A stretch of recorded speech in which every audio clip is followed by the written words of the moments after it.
Horner defends FIA. After an incredibly bad Australian GP race management by the FIA, understandably many people were angry and dissatisfied with the result. But there were exceptions like Toto Wolff, who said that the entertainment is not a bad thing and should be present in the sport. But now another team principal surprisingly defended the governing body of Formula One. It just proves that no matter how some things are bad, there will still be people who are okay with it. What principle is this, and what did he have to say about the matter? Stick around to find out. At the Australian Grand Prix, the debate over how Formula One finishes races when there's a big accident in the last few laps came to a head again. A two-lap showdown after a red flag turned into chaos in a matter of seconds, resulted the race ending with a neutralized safety car finish. Max Verstappen, who won the race, and Fernando Alonso, who also finished on the podium, were the ones who were upset the most. Alonso's third place wasn't restored until the order was changed,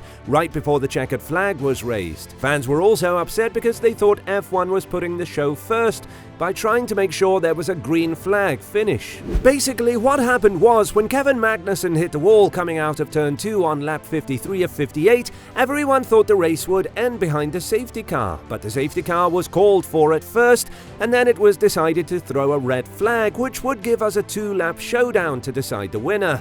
Several drivers said on the radio that they didn't understand or were even upset by that decision, which will be explained in more detail below. What happened next was 28 seconds of complete chaos. On the restart, Carlos Sainz hit Fernando Alonso, and at the first turn, Logan Sargent hit the back of Nick de Vries, and Sergio Perez crashed into each other in the gravel, sending them both into the wall at turn 2. Then at turn 3, Lance Stroll blamed cold tyres for his slide into the gravel. The race was stopped again with a red flag, and the cars didn't come back out until after a very long time, while the restart order was set so they could run the last lap behind the safety car to finish the race. The critics were high. Not only Verstappen and Alonso, but also many others severely lashed on the FIA and their management of these situations. But there were also people who were a bit softer, per se, towards the race officials. Toto Wolff, for example, said that in each case it was not clear why the race had been stopped, and he echoed Russell's opinion that alternatives were available. Both red flags we didn't see coming, he said. Restarts are a great entertainment factor, but we need to understand going forward when a red flag is being put out and when it is a safety car or a VSC. For those incidents, you could have applied either. He said that the entertainment value of the sport is all right, as long as everything is clear as day, which in this case in Melbourne, it wasn't. We just need to define what it is, Wolff said. Restarts are mega, but when they come as a surprise and you can't really understand, then maybe not so much. I am generally in favor of making great entertainment, but the rulebook of the sport is the key DNA, so let us define together what is a safety car, what is a VSC, and what is a red flag. But interestingly, Red Bull's team principal, Christian Horner, went ahead and stood in defense of FIA over their decisions. He said that the final red flag in Formula One's Australian GP was the right thing to do, despite the potential impact on Max Verstappen's race. The Dutchman was in the lead when Kevin Magnussen crashed and left a trail of debris. With 3 laps to go, race director Niels Wittek called for a red flag because of the mess. Verstappen was left on a pole for a possible 2-lap sprint to the finish line, but he was at a high risk of losing the lead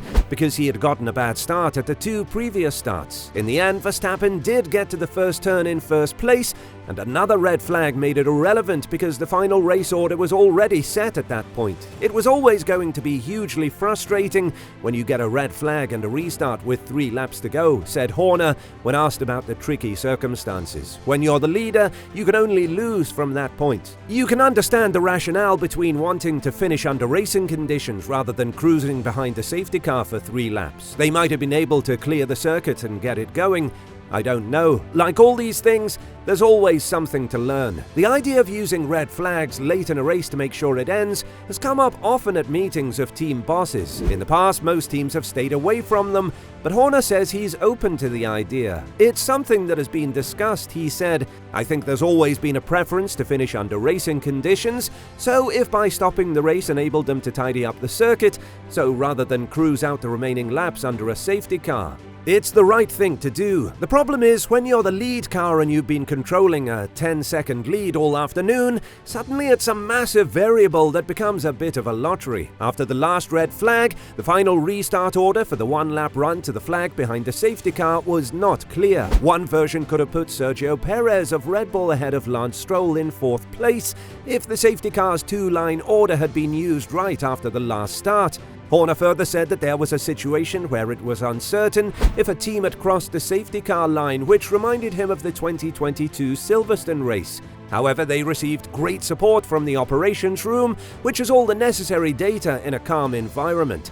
They analysed the numbers and came to the conclusion that the race wasn't going to restart. Jonathan Wheatley and his team also worked together to make this decision. Even Alpine boss Otmar Schaffner stated how he wasn't sure where his drivers were at safety car line 2. He believed that if they had made it past the line, they would have been in a good position. Despite this, he understood that the rules are rules and must be followed.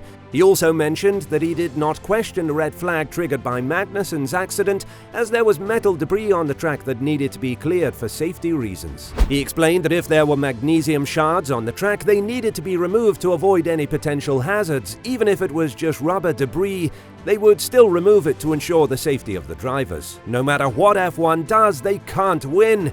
If the race ends every time there's a late race accident with the safety car, there will be a backlash. There will also be a backlash if races are red flagged in those situations to increase the chances of a race finish, even though this race showed that you can't guarantee it. F1 and the FIA need to make up their minds about what they want and stick to it. Is the entertainment value, if we can call it that, of late race restarts and green flag finishes now the most important thing? If so, create a rule that locks that in place and follow it consistently. FIA will probably say that they are being fair by only waving red flags at races when debris hits cars and tires are at risk from driving through an accident scene, even at a slow speed. But as we've already said, there doesn't seem to be much agreement among the drivers in Australia on that point of view. Even if you commit to a consistent position in your rules, it can still bite you. Since 2004, NASCAR has had a rule called overtime. Its goal is to make races longer so that they don't end when the track is not moving. Even though it's been almost 20 years,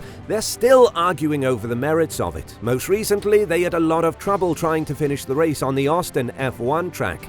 Jenson Button and Kimi Räikkönen, both former F1 world champions, were in that race and didn't think much of what went on. Räikkönen said that the last restarts were just like bumper cars, like what happened in Melbourne. But the NASCAR argument shows that no matter what you do, people will find something to argue about. The best thing F1 can do is be consistent so that people know what to expect every time this happens, whether they like it or not. What do you think? Did the FIA do a good management of the race, or did it fail terribly? Let us know your thoughts and opinions in the comments below, and see you next time.